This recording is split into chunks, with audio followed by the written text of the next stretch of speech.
Welcome into another edition of To The Point podcast. I'm your host, Noah Warren. Everybody's doing great on this Tuesday. We are into the middle of February, if you can believe it. I'm already halfway through the month. We are past the Super Bowl. The NFL season is over, and it's no less sad today. We are one day closer to the NFL returning, 205 days until the next NFL game. So we have that to look forward to, but there's still lots happening in the sports world. There's actually NFL stories, if you can believe it, because the machine never dies down. But lots to get into. Seamus and I usually record our Sneaky Pete podcast this evening.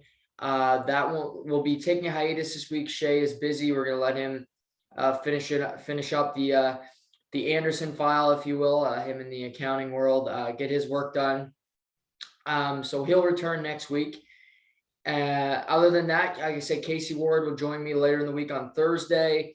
It's exciting for me because I've been teasing it for a while. I'll talk about it early next week about what we're doing here To The Point, but there's some work happening behind the scenes. No show tomorrow because work behind the scenes. We'll be back Thursday.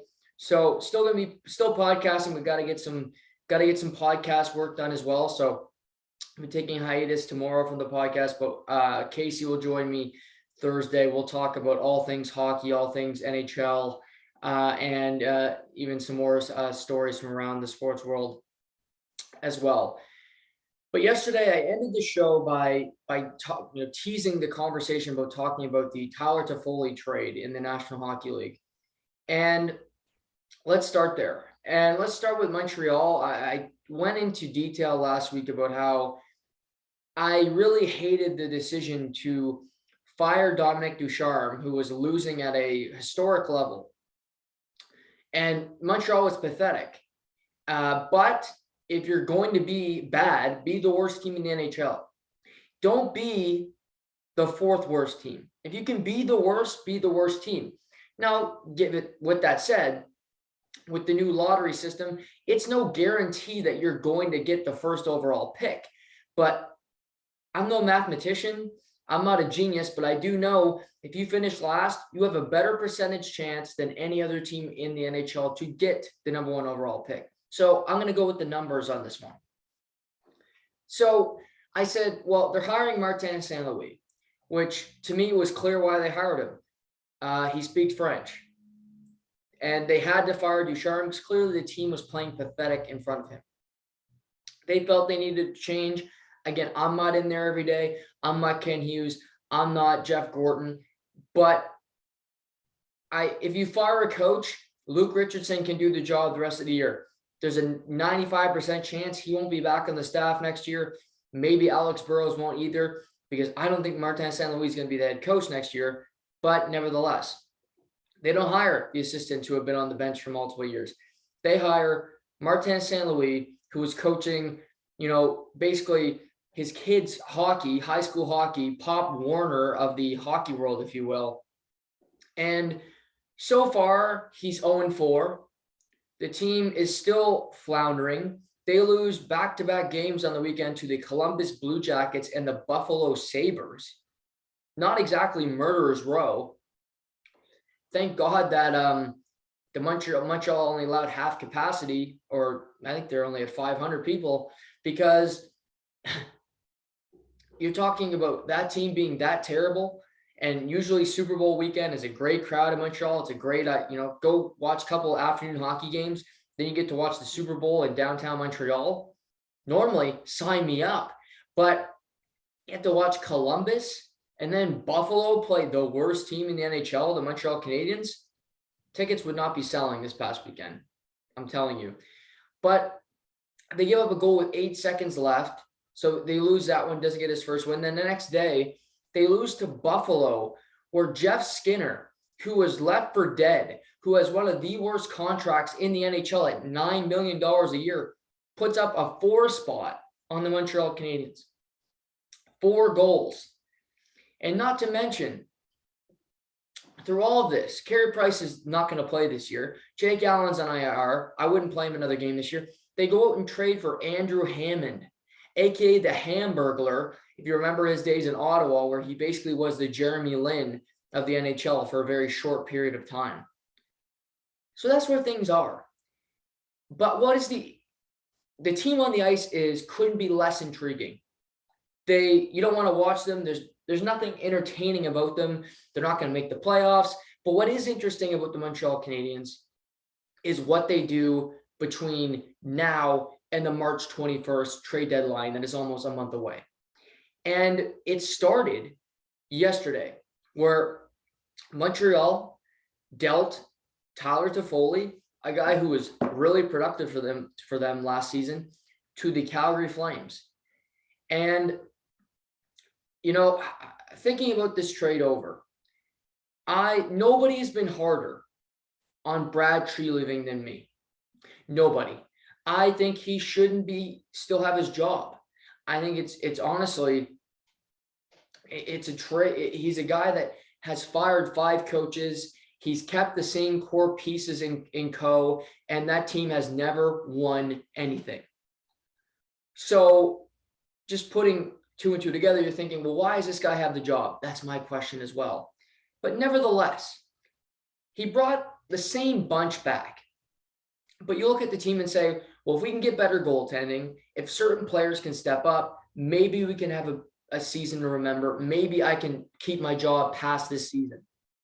And what have we seen? Well, we saw Matthew Tkachuk turn his career around. Last year, he had a down season. He was focused too much on fighting, less about production on the ice. He's been phenomenal this season. Johnny Goodro, same thing, a down season. Didn't look like he wanted to compete. But Goodro has 58 points in 45 games. He's having a phenomenal season. I mentioned Tkachuk, 21 goals, 29. I mean, the guy is lighting up the NHL as well. He's having a phenomenal season. Already passed his point total from last year. Andrew Mangiapane has 24 goals.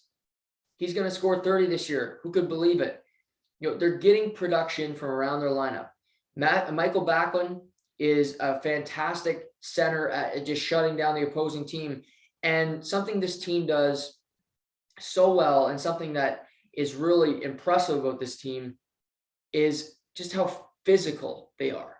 They are a hard team to play against. The Toronto Maple Leafs learned this the hard way last week. Calgary can throw Nikita Zadorov at you.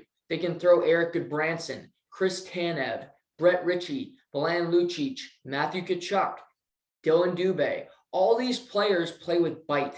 They close off ice, and they make it very difficult for skilled teams to have success. And like I said, case in point, the Toronto game. Toronto outshot the Calgary Flames, but how many close chances did Toronto really get? Yes, Markstrom robbed Marner, but when you have a goalie that makes the big saves, when you have guys that close off ice, the game can shift. And I give credit where credit's due. A lot of it doesn't go to Brad Treliving, because this team is playing considerably better than they were, but it's less to do with him making individual moves. It's players playing better. So, Goodro was better than he was last year, as was Matthew Tkachuk, as was Jacob Markstrom, who already has 8 shutouts on the season, right in line for that Vezina Trophy this year. But now you get to the point where you look around and you say, I like our team, but do we want Adam Ruzicka playing every night? Is Brett Ritchie the guy we want playing night in, night out? You look and you want to make tweaks to your lineup. And yesterday they did that in acquiring Tyler Toffoli. And, they trade Toffoli, sent him to Montreal for a first-round pick in 2022. Swedish prospect Emil Heineman, who's on his 3rd team already without playing an NHL game. Tyler Pitlick, who's a journeyman. And, in a 3rd-round pick down the line. So, Montreal gets a first. That's important to them to accumulate draft capital. They get a prospect, and that's about what you're going to get for a guy like Tyler Toffoli. And the reason I say that is because Toffoli is under contract through a couple of years. So Calgary has to pay that term. But I like the trade for the Calgary Flames. I do. And the big reason is because I think it sticks to their identity. The Calgary Flames are difficult to play against. Tyler Toffoli will not make it easier for the Calgary Flames. It will not make it easier for you to beat the Calgary Flames. Tyler Toffoli is not having a good of season as he did last season. He's not. He's not scoring the way he was. He was through the first half of last season, he was an MVP candidate. He only has 9 goals in 37 games. But nobody in Montreal is having a productive season. So I think it's going to be interesting to see what he can do. But something he's done, something that he helped Montreal do, is he gave them an identity last year. And there's something to be said. I say this year over year, and I firmly believe it. Trading for Stanley Cup champions is different than trading for a guy that's never done it. Calgary acquiring Tyler Toffoli puts another champion on their roster. Calgary's depth of their lineup, Milan Lucic is not the player he used to be. However, Milan Lucic is going to play hard. I think he gets better as we get to playoff season, and he's a Stanley Cup winner. He's done it. He knows what it takes to get there. They don't have that. Blake Coleman, another guy. He's only got 10 goals. He's got 20 points in 44 games. But when it comes to playoff time, I trust this guy to make plays. And I look at Calgary. Do they lack high-end talent when it comes to 2 lines? I think you could make that argument. Like I said, Goodro, Tkachuk have been fantastic. I love Elias Lindholm. I still think he's the best player on the Calgary Flames night in, night out.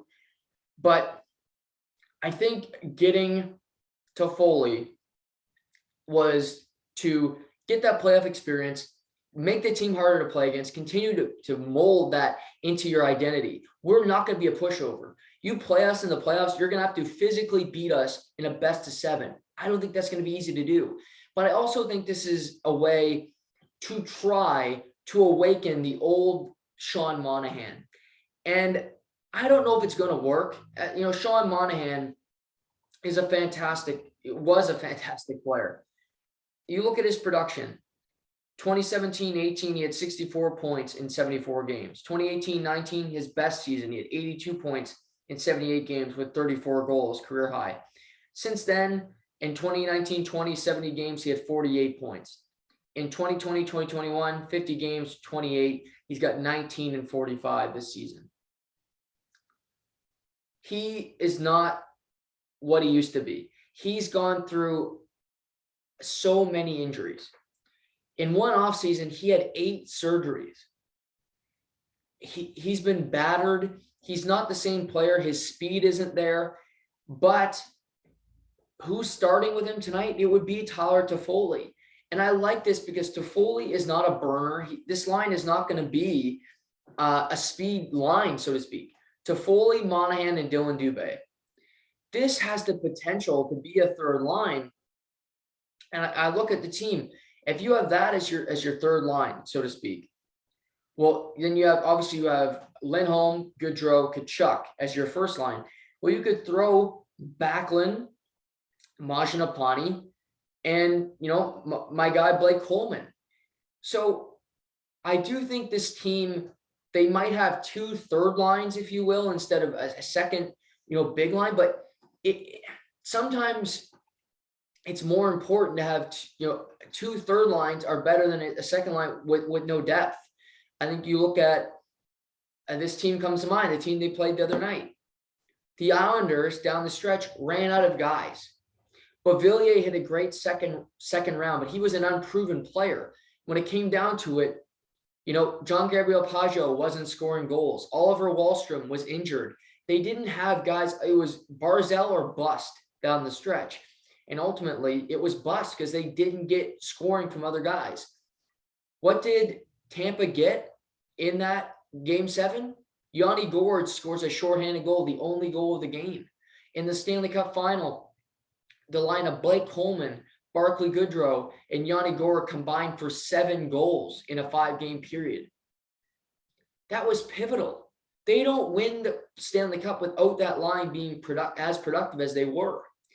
And if you can get you might not get goals from Toffoli, from Monahan, from Dubé every game. But if every second game you get, and the next game in the series, you get production from Monahan, from these different guys, from Michael Backlund, who's been through playoff experience. I like that more. So I like this move. Like I said, I don't see a downfall. I think Toffoli, he was a guy that you're going to trade. Because Vancouver acquired him a number of years ago for a playoff run. They got to second round game 7 in a series that they shouldn't even been close, but goaltending Thatcher Demko kept them in it. But Toffoli is a gamer. He's a 2-time Stanley Cup champion. He's been to 3 Stanley Cup finals. You can't take experience away from a guy. Blake Coleman he's a 2-time Stanley Cup champion. Again, Milan Lucic, 2 Stanley Cup finals, a Stanley Cup champion. You can't take experience away from these guys. They're not the most important players. Ultimately, it comes down to those most important guys to do it in the big situations. Don't get me wrong.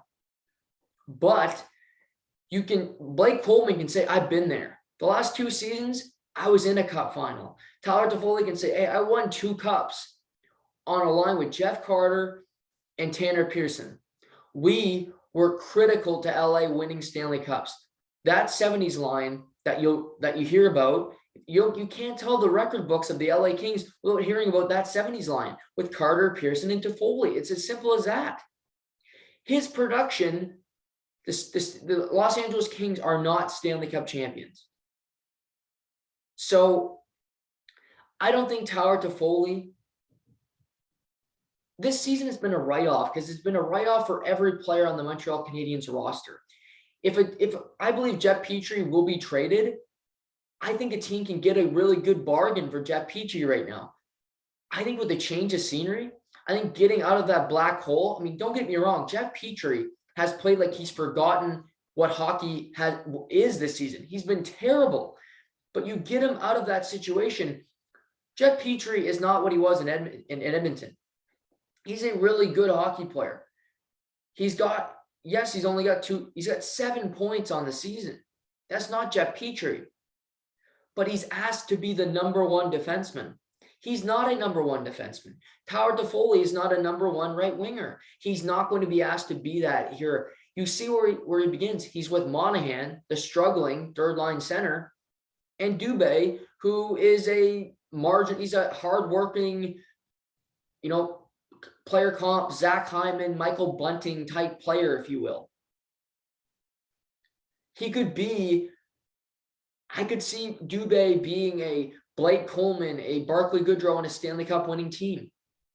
I think he has that type upside. He could be a Devontae Smith-Pelly for Washington. Those key players that in key situations can score big goals. But I like the move for Calgary. I credit Brad Treliving. Again, I will continue to be hard on him if his team loses, but I applaud you credit for doing what was necessary. But let's not leave Montreal for a second, because Toffoli's gone. That deal is done.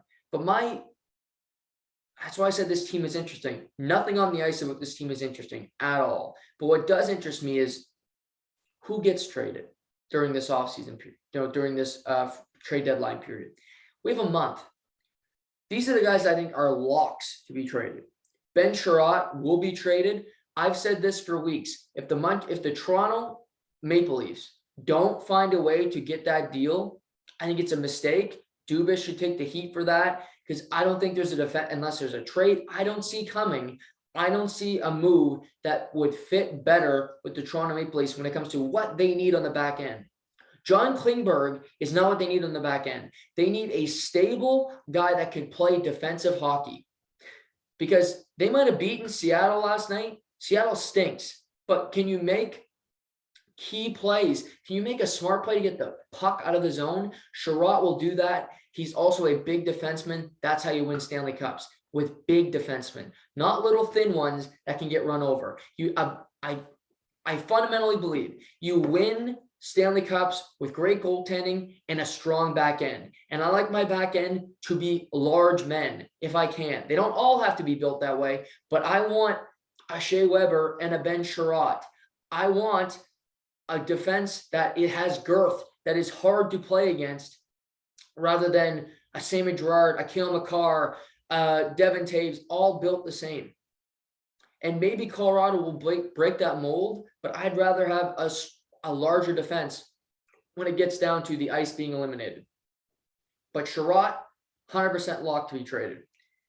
Toffoli's gone, like I said. I believe Jeff Petrie will be traded. What will be interesting to see is the return. Petrie, look up his, I know he's got multiple years left on his deal.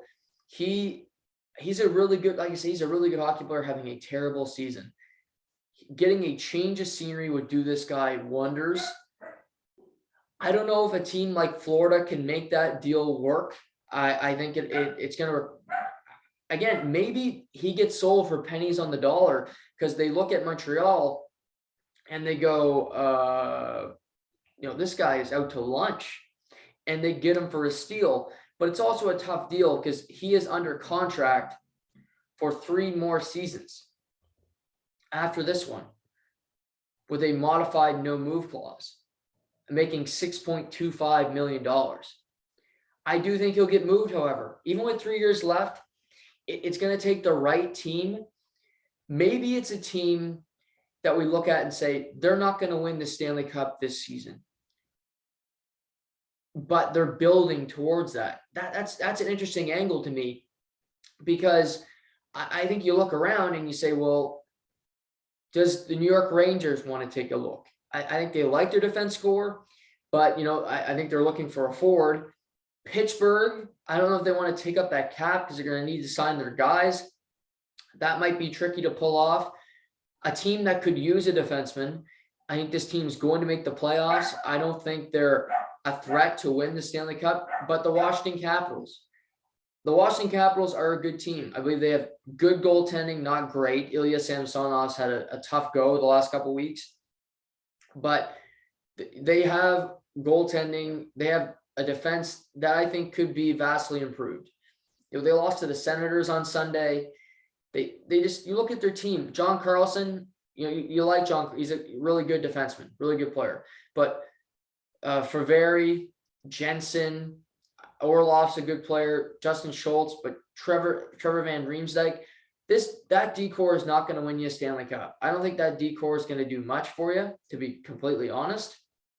But I think he would be a good add. They just signed Ovechkin to a long-term deal. They're not going to be tanking anytime soon. So if they feel like they can rebuild on the fly, get better, maybe there's an option there. But I do think Jeff Petrie will be elsewhere come the trade deadline, because I just think teams are going to say we could use a guy like Jeff Petrie. So I think he'll be gone. Mike Hoffman, I think he has no trade value. Mike Hoffman. I don't love his game. I hate his contract at 4.5. I mean, it's not a huge amount of money, but I wouldn't want him. Brendan Gallagher is a spicy meatball. Personally, if I'm the Montreal Canadiens, I'm not trading Brendan Gallagher. And this is why I'm saying this.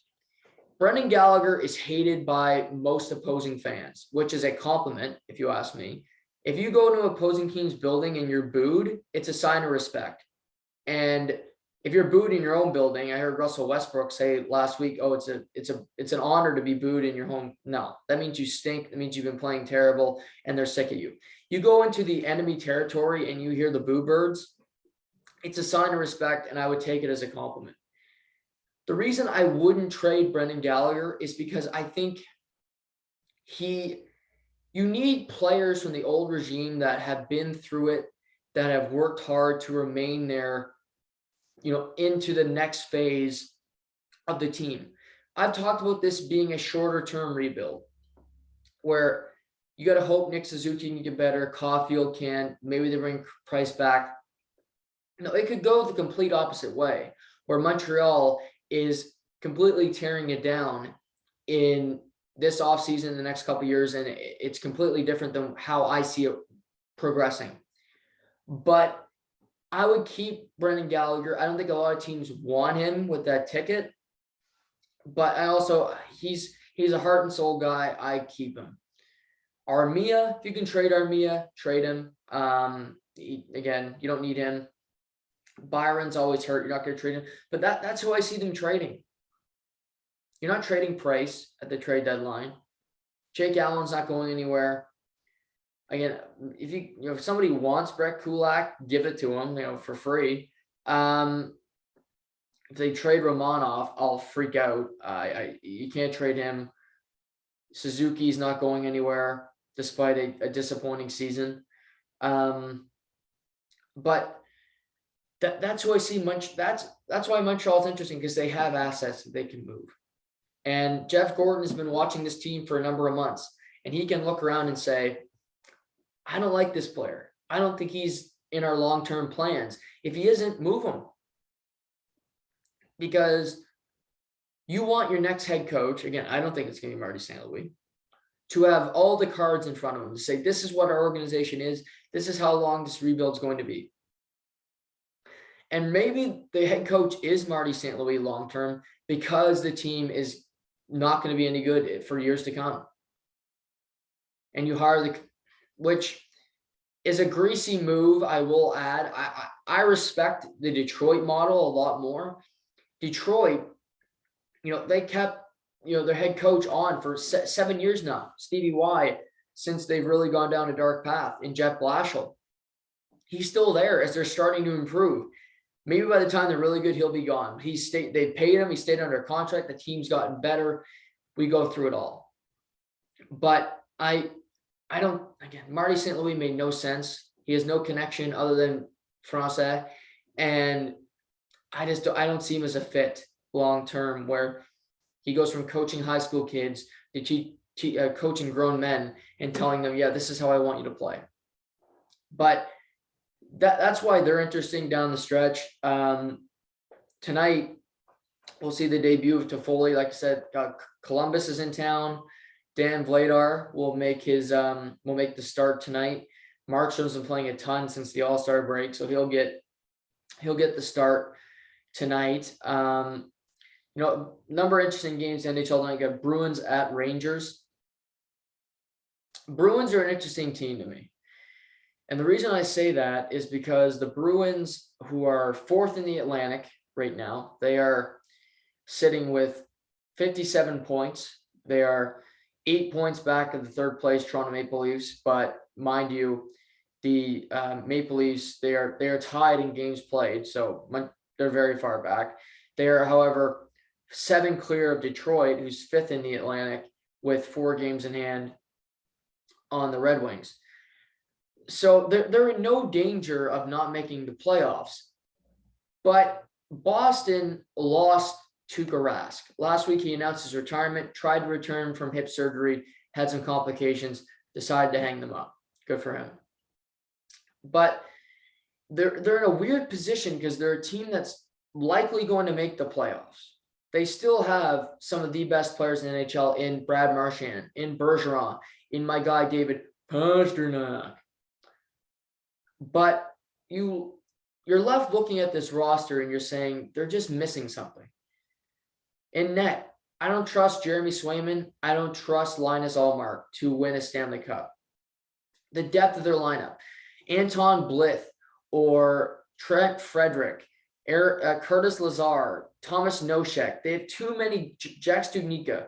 Their bottom of their lineup is too inexperienced and they just don't have enough good players down there. Taylor Hall's had a okay season. Charlie Coyle is too unpredictable. Connor Clifton is not a really productive player. Brendan Carlo is what he is. But it's interesting because Boston and Washington, I look at them and they're in the same exact position where these teams are going to make the playoffs unless something crazy happens. Washington has played 50 games, most in the NHL, but they are 11 points clear of the Detroit Red Wings, who have played the same amount of games. They are 14 points clear of Columbus, who are fifth in their division. Washington currently occupies the first wildcard spot with Boston trailing them with 4 games in hand. So they're going to make the playoffs in all likelihood. Pittsburgh is going to make the playoffs, Carolina, New York. But if I look at it, I trust Carolina the most in the Metropolitan Division, followed by the Rangers. I think Carolina is a really, really good team. New York, you got to love New York more and more. They got great goaltending. They got Adam Fox, who's followed up a Norris Trophy season with just another fantastic year. Chris Kreider's got 33 goals. Ryan Lindgren's gotten better at the back end. And they got maybe, a guy who could win the Vezina Trophy this year as well, and Igor Shesterkin. But I think New York would beat Washington in a series. I believe Pittsburgh would beat Washington in a series. I know Carolina would beat Washington. And I believe Florida would beat them. Tampa, Toronto, I could go on. So you're in a position where you're going to make the playoffs. But for teams like Boston, teams like Washington, what do you do? Because I don't think you can win a Stanley Cup. So you're in that weird position. It's a little bit better than finishing just outside the playoffs, like a Columbus, like a Detroit. But it's also it's no man's land because you're exiting the first round of the playoffs again. Since winning the Stanley Cup, the Washington Capitals have not won a playoff round. Since winning the last cup, the Pittsburgh Penguins have not won a playoff round. These teams who have veterans like Crosby, Ovechkin, Backstrom, Malkin, the key players, haven't gotten even back to the second round of the playoffs. It's not easy to succeed in the playoffs. But as you get older, as your teams get old, as you've gone through so many wars, new teams come to the forefront. And in the Eastern Conference, it doesn't matter what your deadline looks like. It's going to be very difficult for teams like Washington, teams like Boston to get to the level of the Florida Panthers, of the Tampa Bay Lightning, to the Toronto Maple Leafs. I just don't see that happening. So you're not going to tank and miss the playoffs. But because there's no races in the NHL when it comes to playoffs, especially in the Eastern Conference, you got to start looking, I think, for these teams. And I've really tried to think about, what do you do? How it would be such a defeating position, but what do you do? How do you get better? How do you put yourself in a position where it's not just, okay, we know we're done? Because you could look at it that way. I think you have to go big game hunting. And for a team like Washington, they just re-signed Alex Ovechkin. You got to assume they're going to continue to compete. They have a young goaltender. I think they're in a different position than Boston because I think they're going to have their key players back. But if you look at the trade bait list, you go down the list, Jacob Chychrun is number 1 of the Arizona Coyotes. Ben Sherratt, we've talked about him. Marc-Andre Fleury, Claude Giroux, John Klingberg, Tomas Hertl. I look at this list. I think if you're a Washington, getting a guy like a Chychrun or getting a Tomas Hertl is an interesting idea because it's a player that could make a key difference, and it also builds for your future. Ovechkin is not slowing down. He's still playing at an elite level. Tom Wilson is still in his peak, in his prime. Like I said, they have a 24-year-old goaltender who they hope can only get better as the years go on. So I think they're in a position where you look and you say, okay, we like John Carlson a lot. We like Dmitry Orlov, but he's a better second pairing guy. But after that, Jensen, I went through the names. Favre, we don't have guys that we necessarily like that we think could be on a Stanley Cup, could even be on a series winning a defense corps. Jacob Chychrun's 23. He's under contract long-term. This move could be for the immediate, but also the future of your team, where you say, we get a Chychrun, we know he's under contract. So it's not a rental. This would require a lot, but they did it last year. They traded, they departed with a lot of talent. They traded away the Washington Capitals to make the deal with Detroit, to get players that they felt could help them win. And you look at it and you go, I didn't love the trade. I still don't love the trade. but they did it. You got to respect that they did it. And you look at their team and you're like, well, okay, if that's what you felt was the right way to go. But I think you build for the long-term future. Because if you're not trying to add to your team, if you're not trying to get better, if you stand pat with a team that cannot compete with any of the bigger boys, what are you doing? You're acting as a Columbus, you're acting as a team, Detroit, but Columbus and Detroit are in much different positions. Detroit, I think them missing the playoffs, you never want to miss the playoffs, but they're going to have a productive season because you're seeing rookies, you're seeing young talent get experience. You look at a guy, you could say the biggest disappointment is Alex Nedeljkovic because he hasn't had a good year.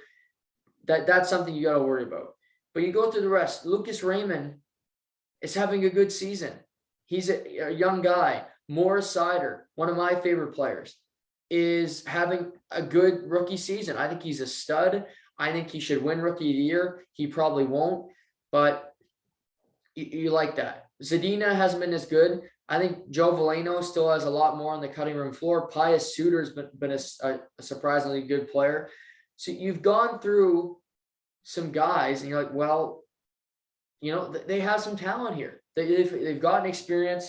They got Stevie Y. They've added Nick Lidstrom to the staff. That's productive.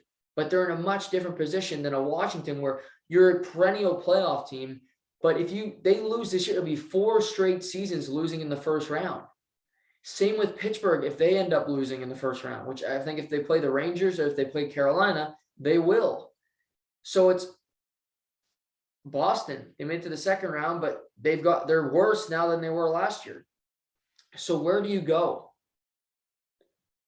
Do you take it for a team like Washington? I look at the trade bait board and I say, how can I really improve my team?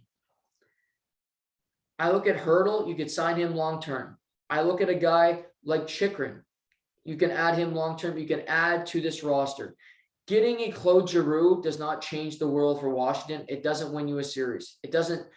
I think for teams like Washington, teams like Boston, if you're older teams, it's done in the summer because it has to be more significant moves than just adding a Claude Giroux at the deadline. Other teams can make that move. But it's interesting for those bottom teams in the East to see how they approach this, because otherwise I think you're just looking at it saying, I like our roster, but I like their rosters better, which I would. Can you find diamonds in the rough? Can you make moves that make sense for you? And also, it can advance you down the line. And then, pivoting to the Western Conference and looking at the standings here, as we get closer to the trade deadline, Colorado is the dominant team. They got 72 points. They are 9 clear of Minnesota. Minnesota does have 2 games in hand, but I don't see Colorado slowing down anytime soon. They got Dallas again tonight. They beat them 4-0 on Sunday. Nazem Kadri is playing out of his world. He's 20 goals, 42 assists. The guy is on a tear. For all those dinosaurs out there, he's also a plus 22. Rantanen's got 24 goals. He's having a fantastic season. I mean, this team is just firing on all cylinders. Pavel Francouz, backup goalie, has really found success. But I look at Colorado as an example. I think they have offensively, I think they're dynamite. Rantanen, great player. Nichushkin is a bottom end of the lineup. I think he's he's really played well. Newhook is a rookie, but he can create. Nathan McKinnon, superstar. Cale Makar, superstar, of course. Landeskog plays well. I mean, that top line, we mentioned Kadri. Tyson Yost, you wish he added more. JT Compher is a guy that's hit and miss. Burakovsky is having a strong season, also a really good playoff player. And they added Nicolas Aube-Kubel on waivers, and he's been pretty good. Now, could Colorado add another offensive player? Absolutely. I would kick tires on Claude Giroux, of course. If I'm Colorado and Tomas Hertl, maybe if I'm San Jose, and this is always a gamble, but I don't know why they don't do this more. If I'm talking to Tomas Hertl and I say, hey, you want to come back to San Jose? We want you. You're 28 years old. You've got 22 goals, 38 assists on the season. A stud player, Tomas Hertl. I love him. How he's grown from the guy who had the goal between the legs, which people criticize for whatever reason because they retired Marty Biron. But now he's multi-dimensional. He's a clutch playoff player. He scores big goals. I want him on my team any day of the week. He currently makes $5,006,250.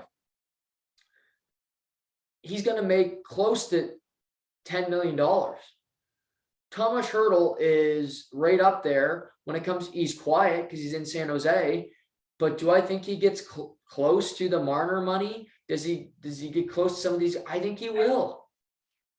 He's that good. I mean, he's a damn good player. He's got 60 points in 46 games. The guy's unbelievable. So if I'm Colorado, I think this would be a big deal. I think it would require a lot. But what's a first round pick? What's another prospect? It isn't that much. Giroux would be nice too. I think Hertl would be even better because he's younger and he's a better player. Giroux is having a solid season. Don't get me wrong. He's got in 43 games, he's got 36 points. No big deal. That's pretty good. Don't get me wrong. But he's older. I like Hertl has been to a Stanley Cup final. So is Giroux. So they've both been in that situation. I would try to get a Tomas Hertl and say, okay, you're looking at this team. We like your team. We're going to want a first round pick. No problem. And you know what? They might want an Alex Newhook. And Newhook is a good player. He's young. He's 21. I would trade Alex Newhook for Tomas Hertl if I was going on a playoff run because I want to win a cup. You could still win a Tomas Hertl could go back to San Jose in the offseason. Still possible. And you get a player that is better than Alex Newhook right now and maybe better than he ever will be. I think Colorado should be looking at that. Minnesota, even though they're in a division with Colorado, they shouldn't be afraid of this team because they remind me a little bit of Calgary, but I think they're a team that has more skill than Calgary. We look at this team. Harrison Ek is tough to play against, as is Freddie Goodrow, Greenway, Hartman, Spurgeon. Zuccarello is small, but he's a tough son of a bitch. And he's got, you look at him, he's over 40 points on the season. He's having a great season for a veteran. Ryan Hartman, career year, 19 goals. Greenway only has 14 points, but he just plays hard. Fiala is having a really good season. Matthew Boldy, who since being called up a few weeks ago because of COVID, has never been sent back down and got his first NHL goal in his first game. Last night against Detroit, has a hat trick. 4-point night. They win 7-4. He's 20 years old. 12th overall pick in 2019. He's got 14 points. He's a point per game average since he came here. Minnesota has capital that you'd want. They still have Marco Rossi, who's playing in the AHL. They have draft prospects that teams would covet. You might have to move a young goaltender. But if I'm Minnesota and I'm Billy Guerin, I think he's going to make a splash because I truly believe that he thinks this team can make the playoffs. Well, what's Vancouver going to do with JT Miller? I don't think Vancouver is going to make the playoffs. He's got 2 years left on his deal. I wouldn't want to move him, but I'd want him some damn bad. That would be a big shakeup. I like their offensive lineup, but maybe they go after another one. When it comes to their back end, Minnesota, could they be a Klingberg? Jordy Ben, he is what he is. Brodin is going to be playing night in, night out, as is likely Goligoski. Kulikov, Merrill, Spurgeon is going to be playing. Obviously, they're missing Matt Dumba right now, who's injured. But if you could add, I look at this guy, I think he'd fit perfect in Minnesota. Mark Giordano. He is not what he used to be. He's 38 years old. He's got 18 points in 41 games. But he's going to be the 5th, 6th defenseman. Dumba's above him, Brodin's above him, and Spurgeon is. And you can even argue Goligoski is. So he's the 4th or 5th defenseman on a team that could – Minnesota shouldn't worry, because I think they have a team that can play with Colorado in the playoffs. I think Colorado, still their Achilles heel is their defense and how it's built when it comes to the playoffs, how the game changes. I don't love Sammy Girard. I like Curtis McDermott when it comes to the playoffs. I think that fits him. But Makar, Devon Taves, it's Jack Johnson. It doesn't matter what time of year it is. I don't want him on my defense score. So those are interesting teams. Nashville is 3rd in the Central Division. I wouldn't worry about Nashville. They're a team I think is going to fall off. St. Louis is going to pass them. Dallas remains interesting because Dallas has played 46 games. 2 less than Nashville, yet they are currently 12 points back. 8 points back of the Nashville Predators. Oddly, funny enough, I think Dallas has a much better chance of making a run at a playoff spot than Winnipeg. And I wouldn't say that at the beginning of the year, but you look at Dallas and I say, well, they got little Joe, they got Seguin, they have a nucleus of players that have been to a Stanley Cup final, and they're in a tough division, but you play these teams down the stretch. Holtby's been okay, but the decision will be, what do we do? Do we trade off players? Because teams are going to want Joe Pavelski. You're not trading Jason Robertson. He's too good of a player. Do you move Seguin? I don't think teams are going to want that contract. Suter is not going to do. Rupe Hintz, I wouldn't trade Rupe Hintz. I want him long term. Hockey Panya on the back end, I want him. Denis Gurianov, I think teams could want as the 3rd line center. Jamie Benn's another guy teams might inquire on. So Dallas is going to have to decide, are we going to try to push for the playoffs or are we going to sell? Because otherwise, Colorado is going to make the playoffs. Minnesota is going to make the playoffs. I believe St. Louis is going to make the playoffs. So it kind of leaves Nashville, Dallas fighting for a wild card spot. And then in the Pacific, I think Vegas will win the division. Calgary is a point behind them now with 3 games in hand, so that makes it interesting. But you have LA, Anaheim, Edmonton, now everybody's favorite team because they new coach bump, they're flying. They do have games in hand on LA and Anaheim, but I don't trust them. Vancouver has 50 points. They're 3 points behind Edmonton, but Edmonton has 3 games in hand on the Canucks. So it's going to be interesting. I don't know how this is going to go. I could see, if I look at the West, Edmonton is likely, if I'm Edmonton, I don't make too many large moves. If I can add to my defense core, I do it because, like I said, I think Vegas and Calgary are locks to make the playoffs. I don't think LA is. I don't think Anaheim is. So if you're Edmonton, you feel pretty confident that you could edge out both of these teams. Again, I wouldn't feel super confident about it because I think LA is just as good as Edmonton. You don't have McDavid and Draisaitl, but I like LA's goaltending better. I like their defense core better.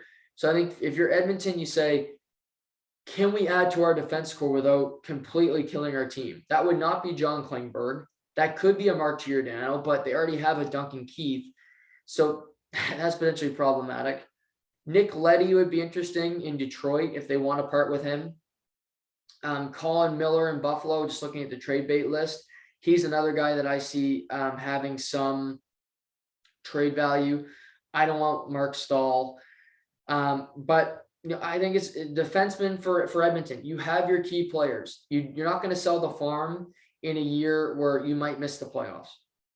Edmonton could catch fire. And the reason why Edmonton are intriguing is because they have these two superstar players. They have Draisaitl, they have McDavid, but that doesn't guarantee you success. We've seen that time after time. That doesn't mean that you're going to be in a position to win a Stanley Cup or even come close. Yes, Draisaitl leads the NHL in points, followed behind by McDavid, one less, 64. Huberdeau has 64, Kadri, Ovechkin. We can go down the line. But you still have Mike Smith and Mikko Koskinen. You still have Evan Bouchard playing minutes. Duncan Keith is hurt. But people might see that as a positive. They need him. They don't have depth on the back end. Zach Kassian is not a great player, but their depth forwards have given them nothing all season long. So unless it's a defenseman that doesn't take, you don't have to sell the farm to acquire, or you get a goaltender that can help you in the short term, I wouldn't make a whole lot of moves at the trade deadline. And what will be interesting to see is what is the asking price for Marc-Andre Fleury, who's third on the TSN trade bait board, because he's still in Chicago. We know Chicago will do right by Marc-Andre Fleury. I don't think they'll trade him if he doesn't want to be moved. He's 37. I believe he'll retire at the end of the season. But Edmonton's a desperate team. Ken Holland is a desperate GM. He's already fired the coach. He's fired that bullet. I don't think he's going to get a second one. He's not going to get the bad Brad Treliving gun that just has endless bullets.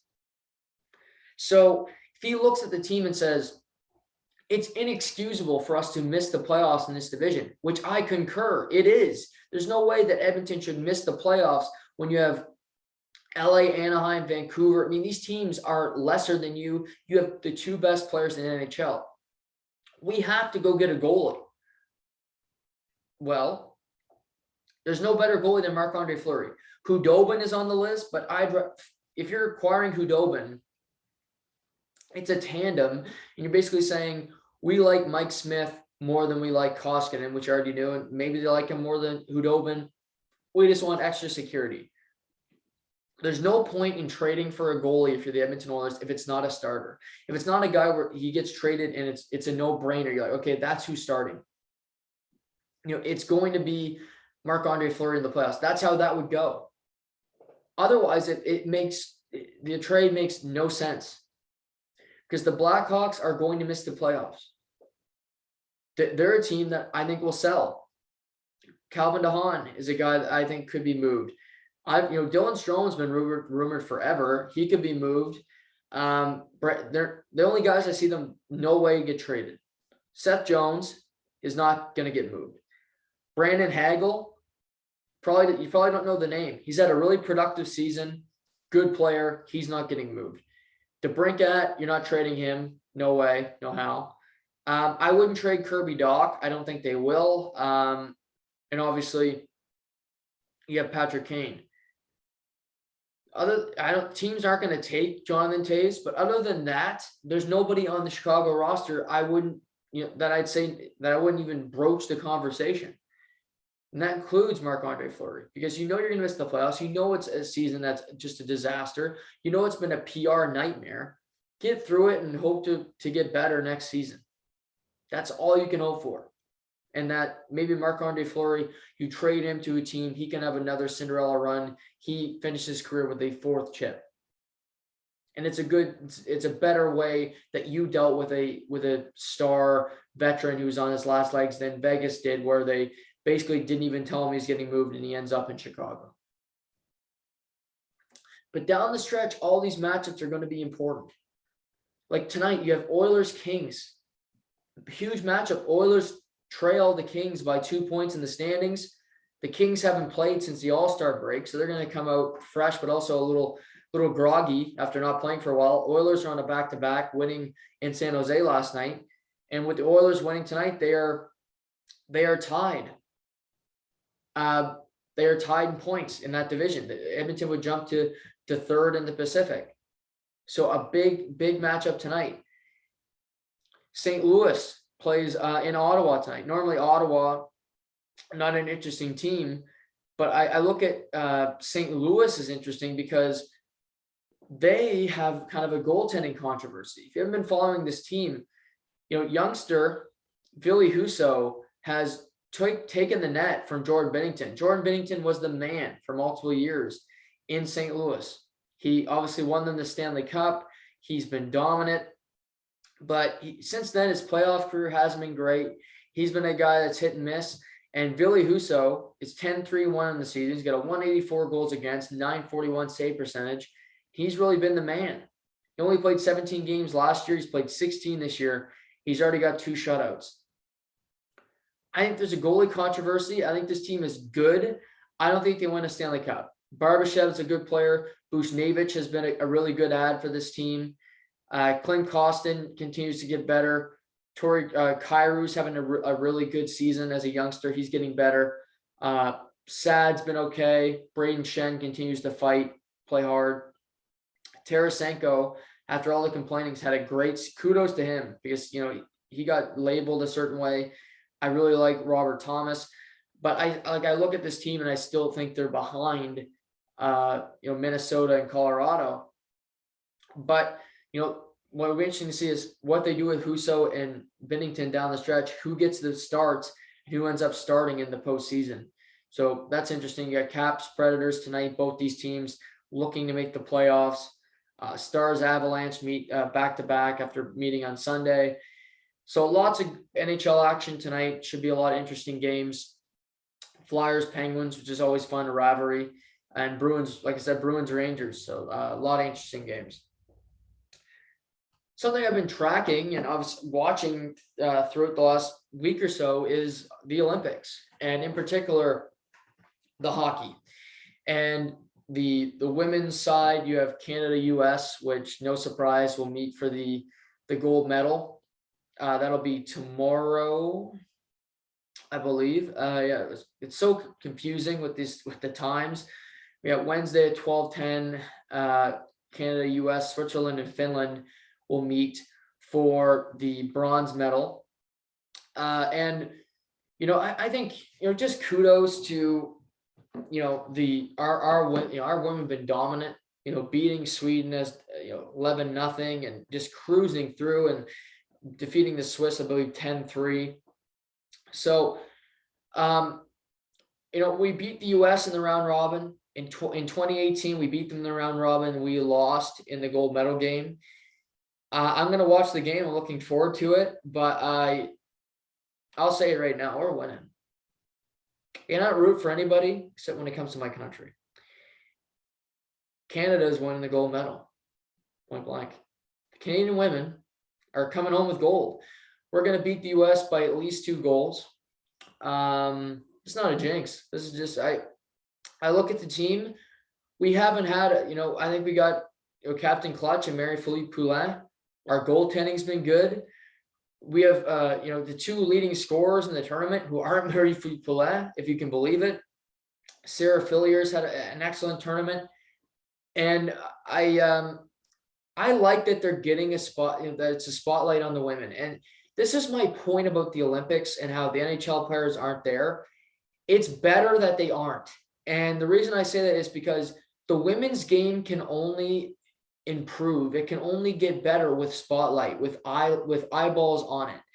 And, it doesn't help that you have female writers for the Toronto Sun that say it should just be Canada, US, don't have the rest of the tournament. That's the most idiotic thing I've ever heard, because you need other nations to be there so that they can get better. What about Miracle? Do you remember that? You ever watch that movie, Herb Brooks? The Americans were not a hockey nation that was respected, that was feared. They go out and beat the Soviets. It changed history. Finland, a few years ago, should have won the Women's World Hockey Championships, but the refs hosed them, and the US women won in the gimmick. But what does Finland do now? They win the bronze medal. They get to a final every now and then in these big tournaments. They are improving year over year. So you see nations get better. I watched the World Juniors this year in person before it was canceled because of COVID. Austria got crushed by Canada, but they scored 2 goals in that game. That meant everything to them. Just to be in the tournament, to have the opportunity. These nations need it to get a spotlight.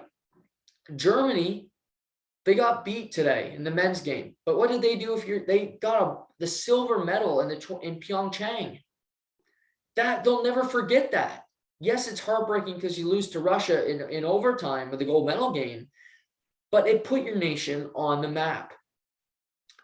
Denmark on the men's side had never played an Olympic hockey game. They are into the quarterfinal. They won their qualification game today. They've had a fantastic tournament. They're going to play the Russians. They're going to be a huge underdog, but you're in the fight.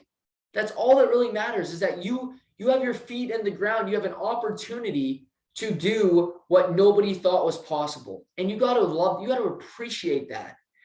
And I think the women will win. The men's side, I get it. Some people aren't going to like that there's no NHL players, but guess what? Grow up. You're not a real hockey fan, if you ask me. I think there's some really good stories. Slovakia they beat the Germans today. Samuel Znako used to play in the NHL. Peter Cehlarik, Marek Harivik, a former Moncton Wildcat. Slovakia's in, they're through. I mentioned Denmark. I mean, look at Marcus Lauritsen's a former first round pick. He's having a great tournament. Franz Nielsen, Mikhail Bodker combined for the game-winning goal to punch this team's ticket. The Czech Republic beat the Russians in the round robin. They played the Swiss today, who had 1 point with a shootout loss. The Swiss upset them. 38-year-old Andreas Ampuel, who is one of the most famous players in Switzerland, plays for HC Davos, gets the first goal today. Rafael Diaz, longtime NHL defenseman, former Sven Andrighetto, 2 points at Rafael Diaz. But they beat the Czechs, who had a really good team. Canada. How about just our home team? Jordan Wheel has a 2-goal game today. Adam Tambellini. Remember him? Used to play for the Edmonton Oilers. How about a 4-point game for the guy? 4-point night for Adam. Eric Stahl gets a goal. Mason McTavish, Jack McBain getting points. So this tournament's been really good. And, it all starts up with tonight, 2 a.m., Russia, Denmark. Russia's the prohibitive. Like I said, Denmark's been tough. Then you have Finland, Switzerland.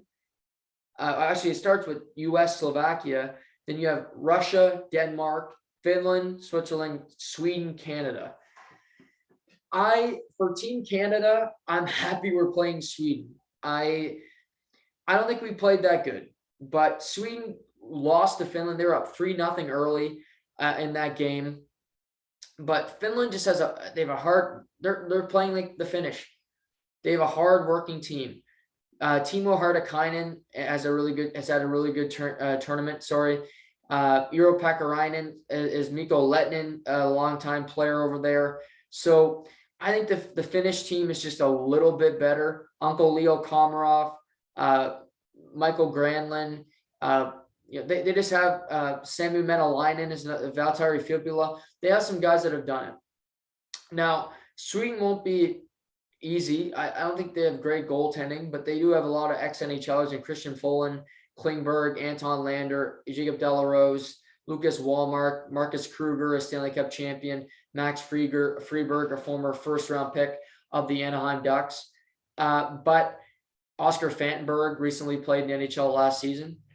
But I like Canada's chances. And what would be key is I believe that Canada will go back to who they had starting today. And that would be Matt Tompkins. But, I look the key guys today, if they're going to win, Josh Hosang has been quiet in this tournament. He needs to wake the hell up. McTavish is a young kid, but he needs to play better. Could you get something? Ken Johnson's been fantastic, but Jordan Wheel, keep bringing it. Eric Stahl, 2-point game today. Eric Odell continues to score goals, but Desharnais, Ben Street, can you bring us anything? That's the key. Limiting scoring opportunities and just playing smart hockey. Canada does not have a team that's full of skill, but I think they have a team that could play good systematic hockey. And that is what gives them a fighting chance. And with this tournament having no NHLers, it screams US will crush Slovakia. They might, it could happen. Don't get me wrong, but I wouldn't be surprised if we see a much closer game. Marco Dano Marek Hrivic has had a good tournament for Slovakia. I mentioned Peter Solaric. They don't have names, but they play hard. I look Finland, Switzerland. The Swiss would scare me a little bit because they have a team that's full of guys that have played for Switzerland on the World Hockey Championship level for years.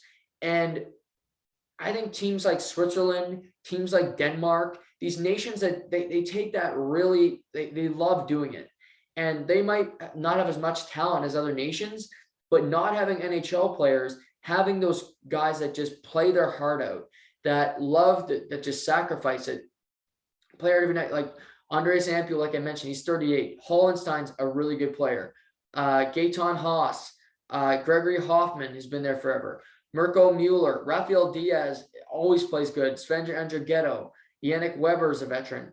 So all these games I think will be fun. Russia against Denmark. Russia's prohibitive favorite. They were the odds-on favorite when NHL players weren't going to win this whole shooting match. But will they? Well, we'll have to wait and see. But I've enjoyed the tournament. I when it comes to the Olympics, I like snowboarding. I like the hockey. Curling I'm dialed into. Gushu split his games today. Jennifer Jones plays 2 games tomorrow. Pivotal, she wins both against China and the Russian Olympic Committee. So there's still a lot to be decided there. But I think it's been, the ratings are down 50%, which is tough. I think a lot of that has to do with the times that it's on. I read online every day that, ratings are down because everything's too politicized. And, I heard that about the NFL. The NFL this year, first of all, it had better ratings in the Super Bowl than it has in a decade. So that kind of debunks it. And the NFL had its best ratings in 22 years this year. But that whole Kaepernick kneeling, all of that situation, and racism on helmets, anti whatever statements sure didn't seem to stop the ratings from piling in. So that idiotic thought was debunked. But I think a lot of it just has to do with time. And also there's 2 Olympics in the same year. I think obviously they couldn't really do anything about that when it comes to the pandemic, but I think that's a lot. And, there's a lot going on. The Super Bowl's in the middle of the Olympics, Super Bowl week. People don't care about the Olympics when the Super Bowl's on. I'm sorry. They just don't. That's what takes up people's time. Other sports are still going. I think the NHL being active, it hurts the Olympics, because as much as I don't need the NHL players there and I'm going to watch both, people will watch their team that they root for rather than watch Brad Gushu or Jennifer Jones curl. That's just the way life goes. But again, tomorrow morning, Canada versus Sweden in the quarterfinal. If they can get by that one, they will at least guarantee to play for a medal, which they got a bronze in Pyeongchang.